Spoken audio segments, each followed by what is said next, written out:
ఈ రోజున ఒక సమూహం వచ్చి నిలబడింది. ఆంధ్రప్రదేశ్ని గుప్పిట్లో పెట్టుకొని 5 కోట్ల మంది ప్రజల్ని పట్టుమని 10 మంది, ఇంకా చెప్పాలంటే 5 మంది ఈ రోజున ఆంధ్రప్రదేశ్ని గుప్పిట్లో బెదిరించి 5 కోట్ల మంది ప్రజల్ని బెదిరిస్తూ ఉంటే ప్రజలు తిరుగుబాటు చేసి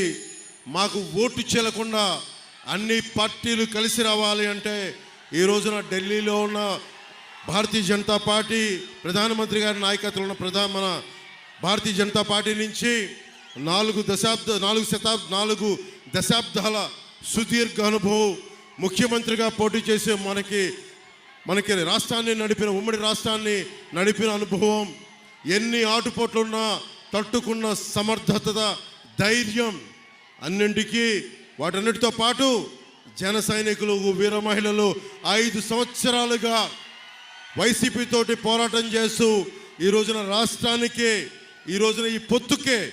వెన్నంటి ఉన్న, వెన్నుదన్నుగా ఉన్న మీ అందరికీ నా హృదయపూర్వక నమస్కారాలు, హృదయపూర్వక ధన్యవాదాలు. ముఖ్యంగా నిడదవోలు నియోజకవర్గానికి సంబంధించి బురుగుపల్లి శేషారావు గారు చాలా పెద్ద మనసుతోటి మన కందుల దుర్గేష్ గారికి ఇక్కడికి పోటీ చేసే అవకాశం కల్పించిన మనస్ఫూర్తిగా నిడదవోలు నియోజకవర్గ ప్రజలందరి తరపు ముందు మీకు మనస్ఫూర్తిగా జనసేన పవన్ కళ్యాణ్ ప్రెసిడెంట్ గారిని మీకు కృతజ్ఞతలు తెలియజేస్తూ ఉన్నాను. అలాగే శ్రీ కేఎస్ జవహర్ గారికి టీడీపీ టీడీపీ ఈస్ట్ గోదావరి జిల్లా అధ్యక్షులు, అలాగే శ్రీ పి దత్తు గారికి Bharatiya Janata party parliament incharge గారికి, బండి సత్యనారాయణ గారికి, అలాగే సుజీ రంగారావు గారికి మంత్రివర్యులు, మాజీ మంత్రివర్యులు, అలాగే కొటికుల్పూడి గోవిందరావు గారికి జనసేన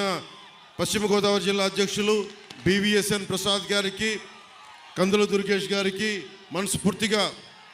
మీ అందరి తరపున కృతజ్ఞతలు, హృదయపూర్వక స్వాగతాలు తెలియజేసుకుంటూ